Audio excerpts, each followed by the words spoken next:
Hello, কেমন আছেন সবাই? আমার প্রিয় বান্ধবীর আবদারের শপিং ব্লগ নিয়ে চলে এসেছি। সো বাসা থেকে সবাই বের হয়ে গিয়েছিলাম শপিং করতে, অ্যাজ অলওয়েজ নিউ মার্কেট। দেন আমরা যখন পৌঁছাই, আমি আবার শাড়ি কেনার ক্ষেত্রে খুব একটা ঘোরাঘুরি করি না। সবসময় যেখান থেকে শাড়ি কেনা হয়, সাহা ব্রাদার্স, ওখানের আঙ্কেলটা খুবই ভালো। উনারা তো আমাদেরকে দেখে অনেক খুশি হয়েছেন।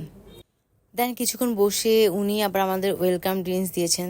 তারপর শাড়ি চুজ করে, আমার মায়ের শাড়ি চুজ করে আমরা বের হয়ে গেছি। তারপর হাঁটতে হাঁটতে কাছে একটা রাধা গোবিন্দের মন্দির আছে, ওখানে গিয়েছি। শ্রীকৃষ্ণায়ন শ্রী শ্রী রাধা গোবিন্দ মন্দির, যেটা হাজারী লেনে অবস্থিত। ওখানে কিছুক্ষণ বসার পর আমাদের ফল প্রসাদ দেওয়া হয়েছিল, সেগুলো খেয়ে আমরা কিছুক্ষণ কীর্তন করেছি। কীর্তন করে তারপর আমরা বের হয়ে চলে এসেছি। আসার পথে আরও একটা মন্দির দেখলাম,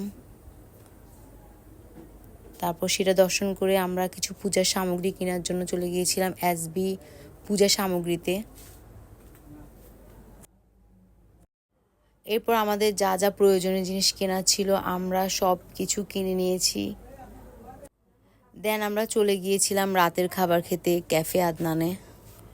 ওখানে গিয়ে রাতের খাবার খেয়ে তারপর আমরা আর বাকিদের শপিং করার জন্য শৈলপিকে গিয়েছি। তারপর বাসায় চলে গিয়েছি। Tata, by.